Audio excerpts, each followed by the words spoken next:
الحمد لله الذي جعل الشمس والقمر بحسبان والنجم والشجر يسجدان وفضل زمانا على زمان كما فضل مكانا على مكان وإنسانا على إنسان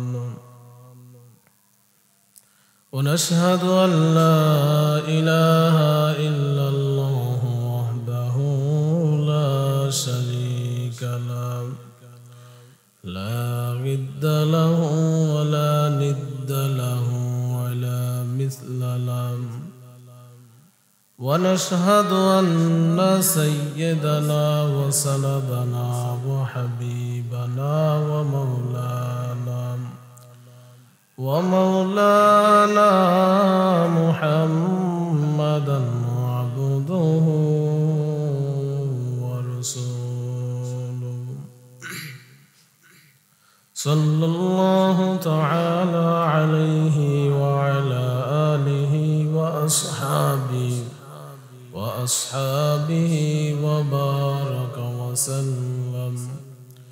وبارك وسلم تسليما كثيرا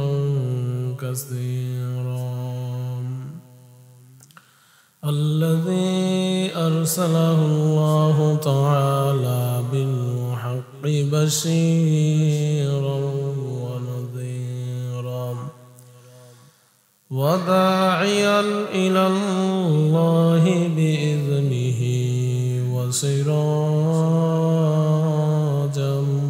منيرا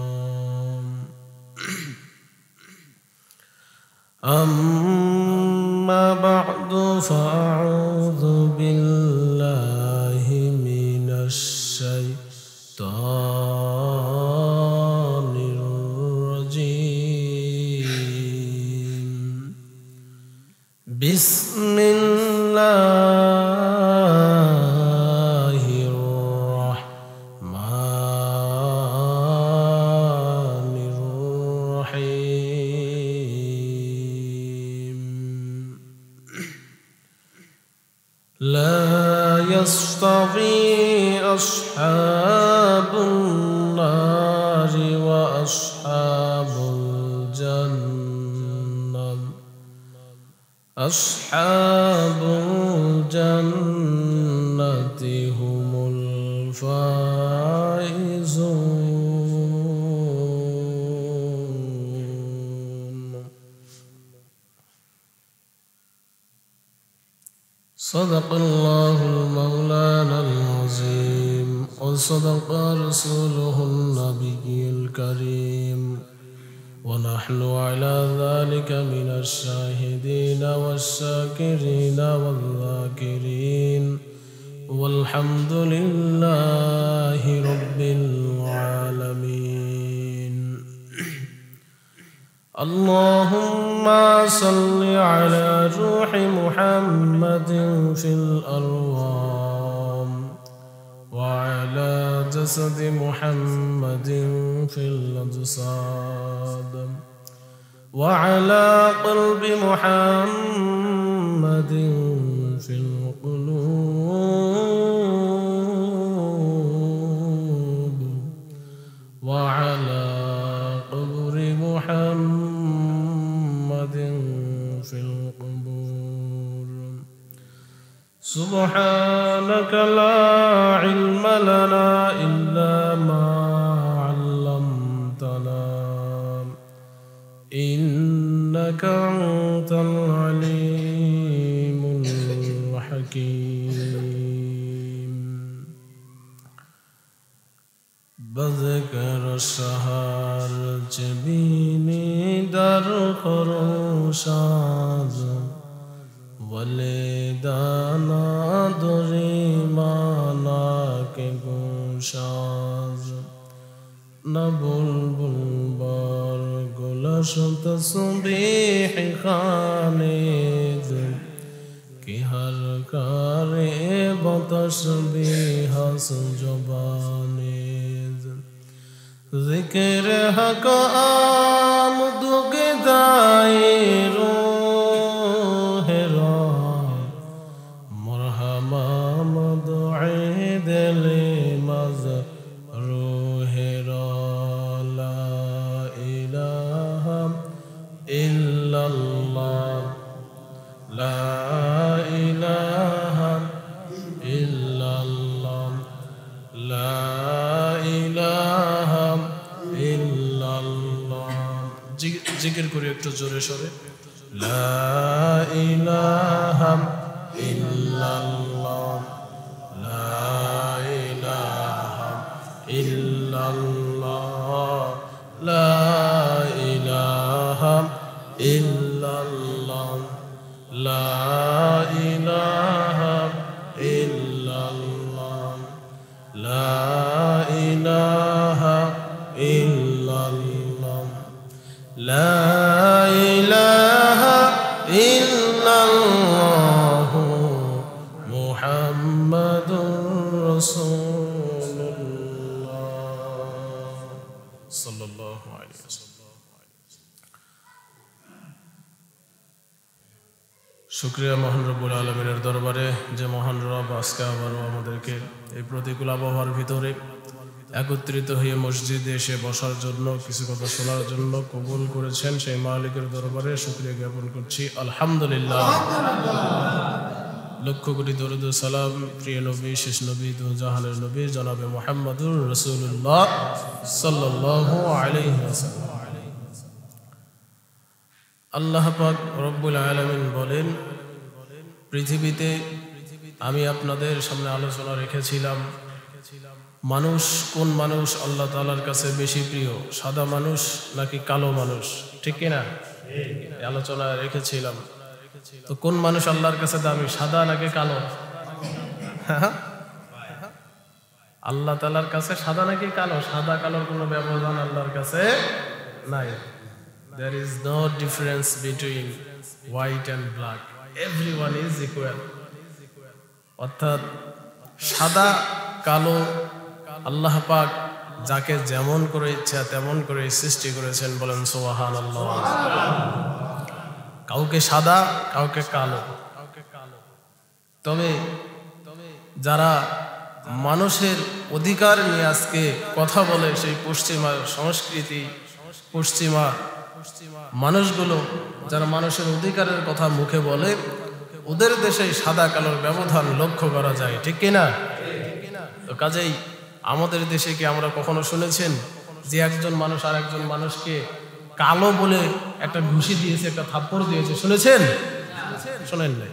কিন্তু এরকম অনেক ঘটনা আপনারা পাবেন যে দেশগুলো মানবাধিকারের কথা বলে, ওদের দেশেই কালো মানুষ বলিয়া তাদেরকে আঘাত করেছে, হত্যা করেছে, ঠিক কিনা? তো কাজেই সাদা কালোর ব্যবধান নবীজি দূর করেছেন। লা ইয়াস্তাবি আসহাবুন নারি ওয়া আসহাবুল জান্নাহ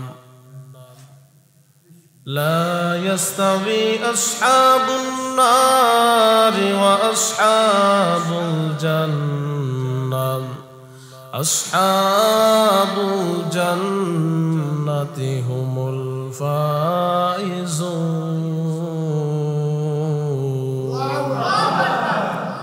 আল্লাহ পাক রব্বুল আলামিন বলেন, আমার আল্লাহর কাছে সাদা আর কালোর মধ্যে কোনো ব্যবধান নাই। আল্লাহ পাক নিজ হাতে মানুষ তৈরি করেছেন। আল্লাহ যাকে ইচ্ছা কালো করে বানিয়েছেন, আবার যাকে ইচ্ছা ফর্সা সাদা করে বানিয়েছেন। তবে কালো আর সাদা দিয়ে আল্লাহর জান্নাত পাওয়া যাবে না। আল্লাহ পাক রব্বুল আলামিনের জান্নাত যদি বান্দা পেতে হয়, তাহলে আমার আল্লাহর ইবাদত করে আল্লাহকে খুশি করতে হবে। এই জন্য আল্লাহ পাক বলেন, লা ইয়াস্তাবি আসহাবুন নারি ওয়া আসহাবুল জান্নাহ আসহাবুল জান্নাতি হুমুল ফাইজুন।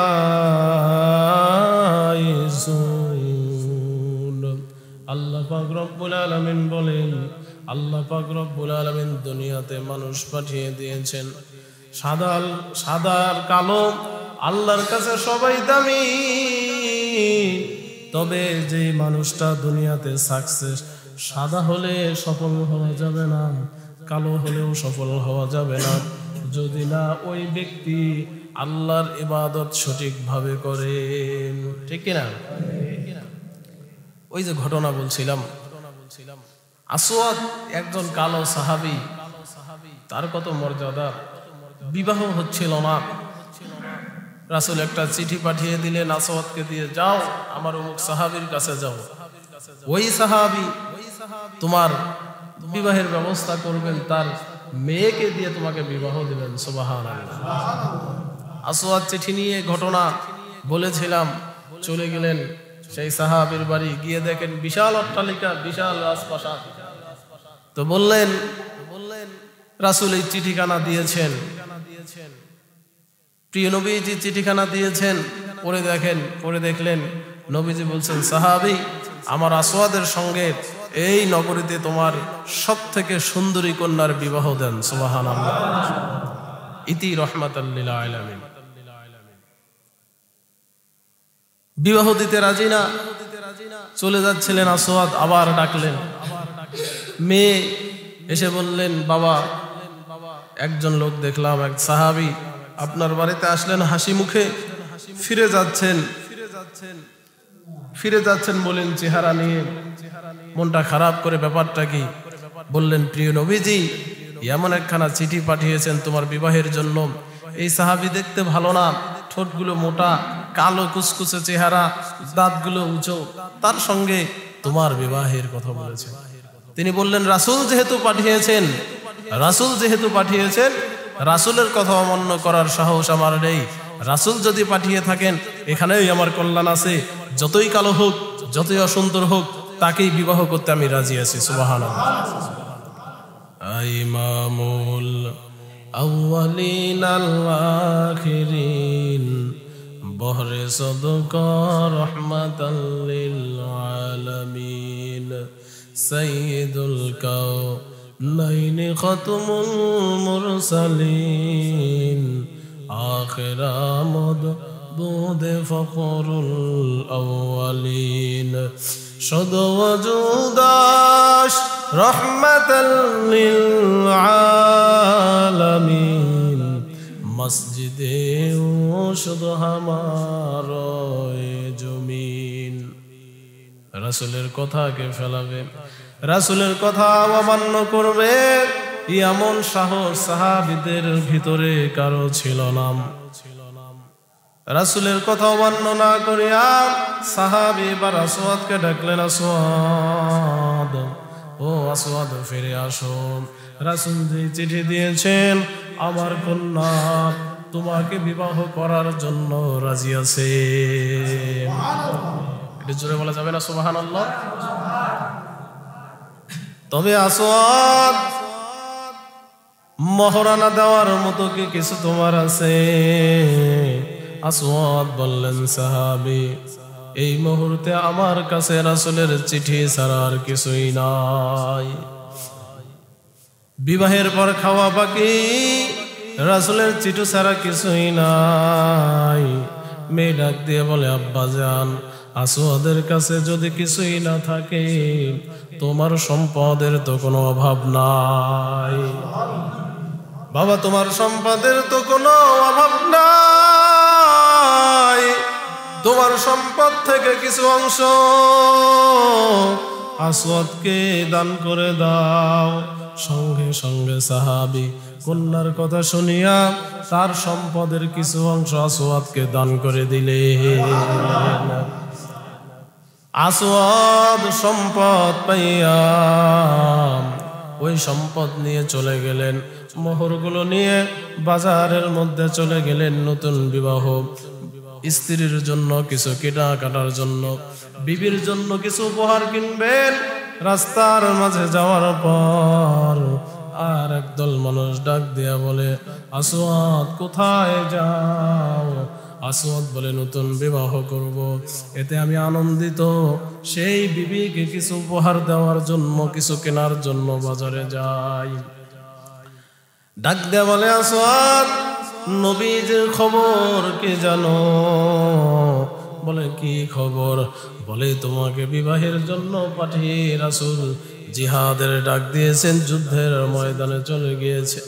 আসওয়াদ চিন্তায় পড়ে গেল, আমি বিবাহ করে আনন্দিত হব, আর যেই নবী আমাকে বিবাহের চিঠি দিয়ে পাঠিয়ে দিল, সেই নবী যদি যুদ্ধের ময়দানে মারা যায়, শহীদ হয়, কিয়ামতের দিন আমার আল্লাহর কাছে কি জবাব দেব? একটু জোরে বলেন আল্লাহু আকবার। দেখেন চিন্তাটা কি। যুদ্ধের ময়দানে যদি রাসূল মারা যায়, শহীদ যদি হয়ে যায়, কিয়ামতের দিন আল্লাহ যদি আমাকে জিজ্ঞেস করে, আসওয়াদ এ নতুন বউ পাইয়া বিবাহ করিয়া আনন্দের ভিতরে ছিলা, আর আমার নবী জিহাদের ময়দানে জিহাদ করতে যাইয়া শহীদ হয়েছে, তুমি আনন্দ থেকে বের হতে পারো নাই, আল্লাহর কাছে জবাব দেওয়ার মতো আমার কিছুই থাকবে না, সুতরাং আমার বিবাহের প্রয়োজন নাই। এই কথা বলিয়া আসওয়াদ বাজারের ভিতরে দৌড় দিলেন, যাইয়া স্ত্রীর জন্য, বিবির জন্য কোনো উপহার না কিনিয়া জিহাদের জন্য একখানা তরবারি ক্রয় করলেন। এই জন্য ভাইয়েরা, রাসূলের প্রতি সাহাবীদের কি মহব্বত, স্ত্রী, সন্তান, সন্ততি সবার চাইতে রাসূলকে বেশি তারা মহব্বত করতেন। তরবারি কিনিয়া আসওয়াদ যুদ্ধের ময়দানে চলে গেলেন। যুদ্ধ করতে করতে এক পর্যায়ে কাফেরদের আঘাতে আসওয়াদ শাহাদাত বরণ করলেন। যুদ্ধ শেষ করিয়া আল্লাহ রাসূল সাহাবীদের লাশগুলো খুঁজতেছেন, লাশগুলো তালাশ করতেছে। হঠাৎ করে আল্লাহ রাসূল তাকিয়ে দেখেন আসওয়াদের লাশ দেখা যায়। আল্লাহ রাসূল সাহাবীদেরকে ডাক দিয়ে বললেন, সাহাবীরা, ওই যে দেখা যায় আমার আসওয়াদের লাশ। সাহাবীরা ডাক দিয়ে বলেন, ইয়া রাসূলুল্লাহ, না না, আসওয়াদের লাশ হতে পারে না, কারণ আপনি আসওয়াদকে বিবাহের চিঠি দিয়া বিবাহের জন্য পাঠিয়েছেন, এইটা আসওয়াদের লাশ হতে পারে না, কারণ আসওয়াদের চেহারার ভিতরে অনেকগুলো তরবারি রাখা, চেহারা চেনার কোনো উপায় নাই। আল্লাহ রাসূল ডাক দিয়ে বলেন, সাহাবীরা, দেখো দেখো, ওই যে মানুষটা দেখা যায়, ওই যে লাশটা দেখা যায়, ওই লাশের মুখ থেকে রক্তগুলো মুছে দেখো, ওটাই আমার আসওয়াদের লাশ।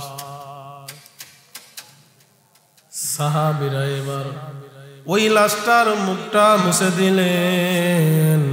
দেওয়ার পর দেখেন বিবাহের জন্য যে আসওয়াদকে নবীজি পাঠিয়েছিলেন, বিবাহ না করে আসওয়াদ যুদ্ধের ময়দানে এসে শাহাদাত বরণ করেছে।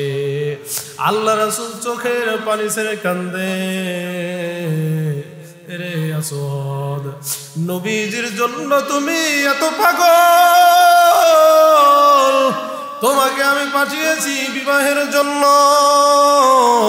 কিন্তু বিবাহ থেকে উঠে এসে বিবাহ না করিয়া রাসূলকে মহব্বত করিয়া, রাসূলকে ভালোবাসিয়া, রাসূলের জন্য জীবন তুমি উৎসর্গ করেছো। ও আসওয়াদ, মনে রাখো, কিয়ামতের ময়দানে আমি নবীজি তোমাকে ছাড়া জান্নাতে যাব না। এই এমন সময় একজন নারী আল্লাহ রাসূলের কাছে এসে হাজির হয়ে গেলেন। আসসালামু আলাইকুম ইয়া রাসূলুল্লাহ। রাসূল সালামের জবাব দিলেন, কে তুমি? তোমাকে চিনলাম না। ওই নারী হাত থেকে চিঠিখানা আল্লাহ রাসূলের কাছে দিলেন। নারী ডাক দিয়া বলেন, ইয়া রাসূলুল্লাহ, দেখেন তো চিঠিখানা আপনি চেনেন কিনা? আল্লাহ রাসূল চিঠিখানা হাতের ভিতর নিয়ে দু চোখের পানি ছেড়ে কান্দে, এইটা তো আমার আসওয়াদের চিঠি, আমার আসওয়াদকে বিবাহের জন্য আমি এই চিঠি প্রেরণ করেছিলাম।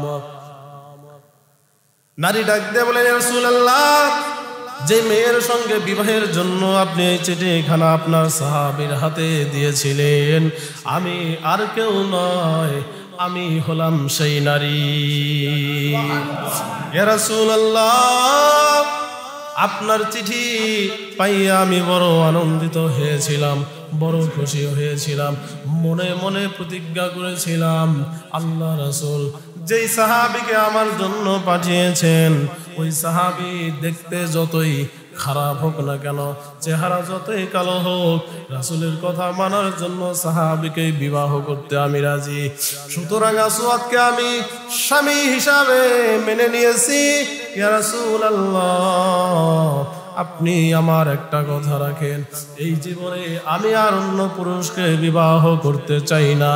ইয়া রাসূলুল্লাহ, আপনি আমার জন্য দোয়া করবেন, কিয়ামতের ময়দানে আমি যেন আসওয়াদের স্ত্রী হিসাবে দাঁড়াতে পারি। একটু জোরে বলেন সুবহানাল্লাহ। দেখেন রাসূলের প্রতি কত ভালোবাসা, কত আবেগ। তো একজন কালো সাহাবী, তিনি রাসূলকে ভালোবাসিয়া সম্মানিত জায়গায় চলে গেলেন, বলেন সুবহানাল্লাহ। তাহলে সাদা কালোর ব্যবধান কে দূর করেছেন? আল্লাহ দূর করেছেন, নবীজি দূর করেছেন। সাদা মানুষের দাম বেশি এটা না, সাদা কালোর কোনো ব্যবধান নাই। ব্যবধান সেখানে যে আল্লাহকে মানে সে জান্নাতি, যে মানে না সে জাহান্নামী, ঠিক কিনা? যে আল্লাহকে মানে সেই জান্নাতি, যে আল্লাহকে মানে না সে জাহান্নামী, সে সাদা হোক কিংবা কালো হোক। সুবহানাল্লাহ বলেন। দেখুন সাদা কালোর ব্যবধান কেমন। রাসূলের একজন সাহাবী ছিল বেলাল, ঠিক কিনা? বেলালের চেহারা কেমন ছিল? সাদা না কালো? কেমন ছিল? কালো ছিল। আল্লাহ রাসূল যেদিন মক্কা থেকে হিজরত করে মদিনায় যাবেন, ওই সময় আল্লাহ রাসূল চোখের পানি ছেড়ে কেঁদেছিলেন আর ডেকেছিলেন, রে মক্কা, এখানেই আমার জন্ম, তোমাকে ছেড়ে যাইতে মন চায় না, তবে মক্কা আজকে কাফেরদের অত্যাচারে তোমাকে ছাড়তে বাধ্য হলাম। এমন একটা দিন আসবে, ওই দিন আমি বীরের বেশে বিজয়ী হয়ে তোমার কাছে ফিরে আসব। আল্লাহ রাসূল অনেক রক্তপাতের পর, অনেক জীবনের পর, অনেক জীবনের বিনিময়ে, সাহাবীদের জীবনের বিনিময়ে আল্লাহ রাসূল মক্কা বিজয় করে ফেললেন। আল্লাহ রাসূল মক্কাতে আসার পর সাহাবীদেরকে নিয়ে বসলেন, কি করা যায়।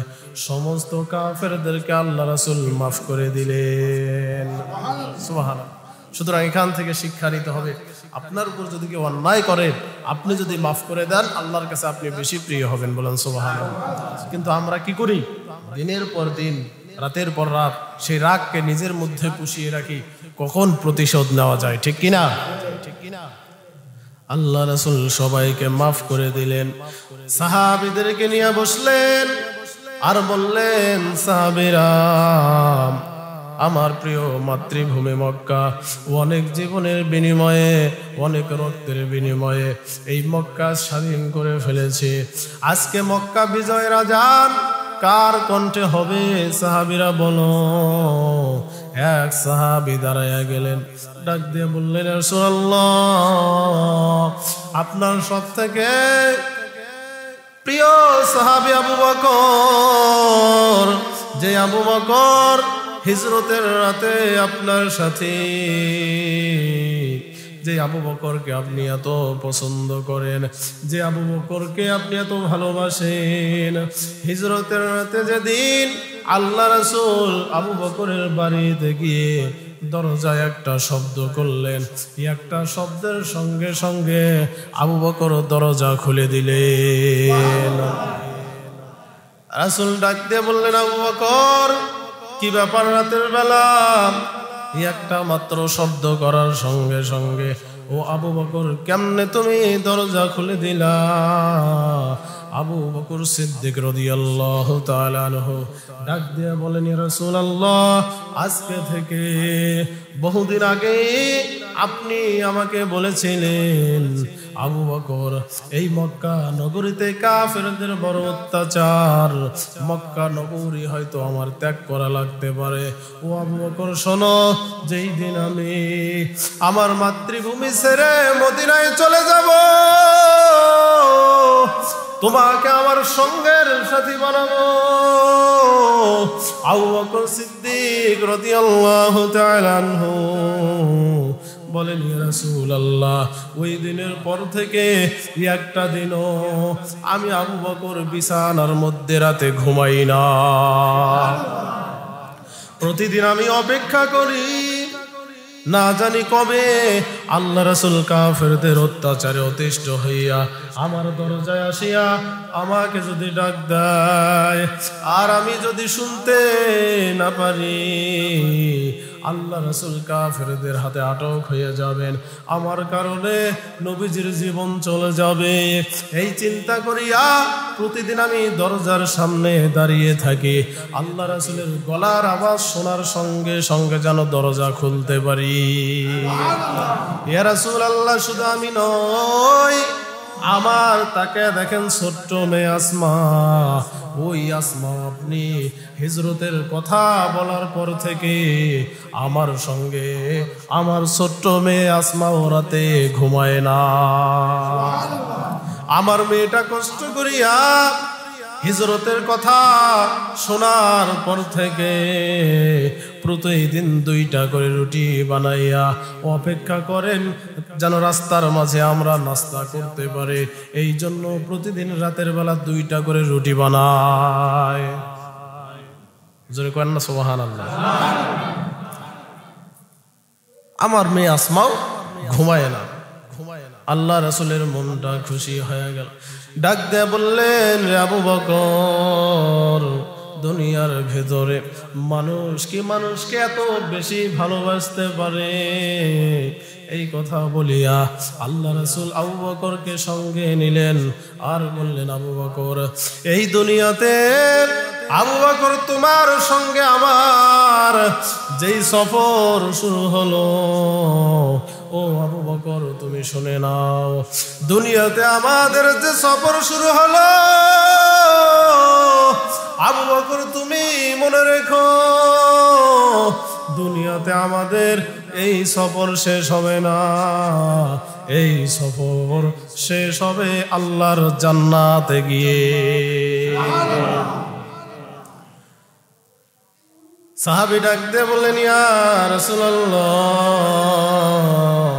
সেই আবু বকরের কণ্ঠে আজকে মক্কা বিজয়ের আজান দিয়ে দেন। আল্লাহ রাসূল বললেন, বসেন, আবু বকরের কণ্ঠে মক্কা বিজয়ের আজান হবে না।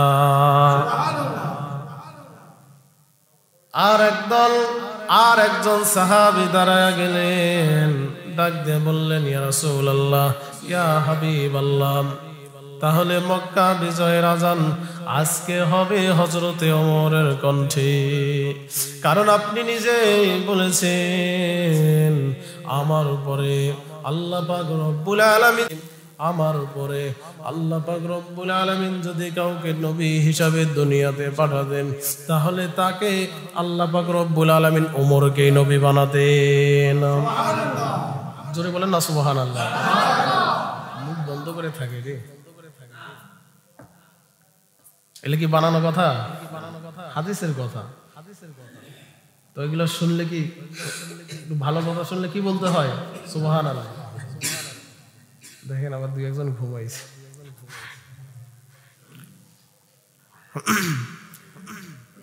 ওমরের কণ্ঠে আজকে মক্কা বিজয়ের আজান হবে ইয়া রাসূলুল্লাহ, কারণ 39 জন সাহাবী যখন আপনার ছিল, ওই সময়টাতে আপনি প্রকাশ্যে ইসলামের দাওয়াত দিতে পারতেন না, গোপনে ঘরের ভিতরে ইসলামের দাওয়াত পরিচালনা করতেন। কিন্তু যেই দিন হযরতে ওমর ইসলাম ধর্ম গ্রহণ করলেন আপনার মাথা কাটার জন্য আসিয়া, যেই দিন হযরতে ওমর তার তরবারিখানা আপনার পায়ের নিকট ফেলে দিল, দিয়ে আপনার কাছে ইসলাম ধর্ম গ্রহণ করলেন, আল্লাহু আকবারের ধ্বনি সর্বপ্রথম প্রকাশ্যে ওমর দিয়েছিলেন। ওই দিনের পর থেকে আর ইসলাম গোপনে আমাদের প্রচার করা লাগে নাই। যে ওমরের জন্য ইসলাম আমরা প্রকাশ্যে দাওয়াত দিতে পেরেছি, প্রকাশ্যে প্রচার করতে পেরেছি। ইয়া রাসূলুল্লাহ, আজকে মক্কা বিজয়ের আজান দেন ওমরের কণ্ঠে। আল্লাহ রাসূল ডাক দিয়ে বললেন, সাহাবী বসে যাও, আজকে মক্কা বিজয়ের আজান ওমরের কণ্ঠেও হবে না। তাহলে ওমর প্রথম আল্লাহু আকবারের ধ্বনি মাঠে ময়দানে দিয়েছিলেন। সুবহানাল্লাহ। কাজেই যারা আল্লাহু আকবারের ধ্বনি দেয় তারা হলো নবীর অনুসারী, তারা হলো ইসলামের অনুসারী। কথা বলেন ঠিক কি না? আর যারা আল্লাহু আকবারের ধ্বনির বিরোধিতা করে, আল্লাহু আকবারের ধ্বনি যারা শুনতে পায় না, কান গরম হয়, মাথা গরম হয়, এরা নবীজির উম্মত হতে পারে না, ইসলামের সাথে এদের কোনো সম্পর্ক নাই। কথা বলেন ঠিক কি না? এমন একটা দিন আসতে চলছে, আসবে ইনশাআল্লাহ। টেকনাফ থেকে তেতুলিয়া একটাই ধ্বনি থাকবে, সেই ধ্বনিটা হলো আল্লাহু আকবারের ধ্বনি। কথা বলেন ঠিক কিনা? আল্লাহু আকবারের ধ্বনি যারা দেয় তারা আমাদের বন্ধু, যারা আল্লাহু আকবারের ধ্বনির বিরোধিতা করে ওরা আমাদের শত্রু। ঠিক কিনা? রাসূল বললেন, সাহাবী বসে যাও, ওমরের কণ্ঠেও মক্কা বিজয়ের আজান হবে না। আর একজন সাহাবী দাঁড়িয়ে গেল, বললেন, ইয়া রাসূলুল্লাহ, আপনার আদরের সাহাবী হযরতে আলী, যে আলীর সঙ্গে আপনার আদরের কন্যার বিবাহ দিয়েছেন, আপনার সব থেকে আদরের কন্যা ফাতেমাকে যে আলীর হাতে তুলে দিয়েছেন, যে আলী সম্পর্কে আপনি বলেছেন আমি হলাম এলেমের শহর, আর আমার আলী সেই শহরে ঢোকার দরজা। আলীকে আপনি এত ভালোবাসেন, হিজরতের রাতে আপনার বিছানার মধ্যে আলীকে শোয়াইয়া আপনি হিজরত করতে চলে গিয়েছিলেন। সেই আলীর কণ্ঠে আজকে মক্কা বিজয়ের আজান আপনি দিয়ে দেন। আলীর কণ্ঠে হোক না আজকে মক্কা বিজয়ের আজান। আল্লাহ রাসূল ডাক দিয়ে বললেন, সাহাবী, আজকে আমার আদরের আলীর কণ্ঠেও মক্কা বিজয়ের আজান হবে না। আর একজন সাহাবী দাঁড়ায় গেল, ডাক দিয়ে বলেন, ইয়া রাসূলুল্লাহ, আজকে মক্কা বিজয়ের আজান কার কণ্ঠে হবে? তাহলে আরেকজন মানুষের নাম বলি, আপনার প্রিয় সাহাবী হযরতে ওসমান, যার সঙ্গে আপনি 2 কন্যার বিবাহ দিয়েছেন। ওসমানকে আপনি এত ভালোবাসেন, আপনি বলেছেন জান্নাতের ভিতরে মানুষের বন্ধু থাকে, আর জান্নাতের ভিতরে আমার বন্ধু হবে ওসমান। যে ওসমান আপনার জন্য এত পাগল, এত ধনী হওয়া সত্ত্বেও, এত বড় ব্যবসায়ী, এত ধনী, আপনাকে ভালোবাসিয়া আপনার মহাব্বতে সমস্ত ধন সম্পদ ওসমান ইসলামের জন্য ব্যয় করেছেন। সেই ওসমানের কণ্ঠে আজকে মক্কা বিজয়ের আজান দেন। আল্লাহ রাসূল ডাক দিয়ে বললেন, সাহাবী বসে যাও, আজকে মক্কা বিজয়ের আজান ওসমানের কণ্ঠেও হবে না। জোরে বলেন আল্লাহু আকবার। আল্লাহ রাসূলের এতগুলো প্রিয় সাহাবী কারো কণ্ঠে মক্কা বিজয়ের আজান হবে না। আল্লাহ রাসূল ডাক দিয়া বলেন, আমাকে একটু অপেক্ষা করতে দাও, দেখি না আমার আল্লাহ কোনো সুসংবাদ দেয় কিনা, আমার আল্লাহ আমার কাছে কোনো ওহী পাঠায় কিনা, একটু অপেক্ষা করতে দাও সিদ্ধান্তের জন্য। এমন সময় হযরতে জিবরাইল আল্লাহ রাসূলের কাছে আসলেন, রাসূলকে ডাক দিয়ে বললেন, ইয়া রাসূলুল্লাহ, আজকে মক্কা বিজয়ের আজান কার কণ্ঠে হবে আপনি সিদ্ধান্ত নিয়েন না।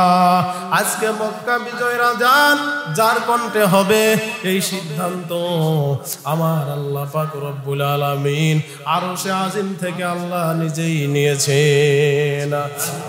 যাদের কথা বলা হলো ওমরের কণ্ঠে ও মক্কা বিজয়ের আজান হবে না, আবু বকরের কণ্ঠে মক্কা বিজয়ের আজান হবে না, আবু বকরের কণ্ঠে মক্কা বিজয়ের আজান হবে না, ওসমানের কণ্ঠে মক্কা বিজয়ের আজান হবে না। আল্লাহ পাক রব্বুল আলামিন নিজেই সিদ্ধান্ত দিয়েছেন আজকে মক্কা বিজয়ের আজান হবে আপনার কালো সাহাবী বিলালের কণ্ঠে। একটু জোরে বলেন আল্লাহু আকবার।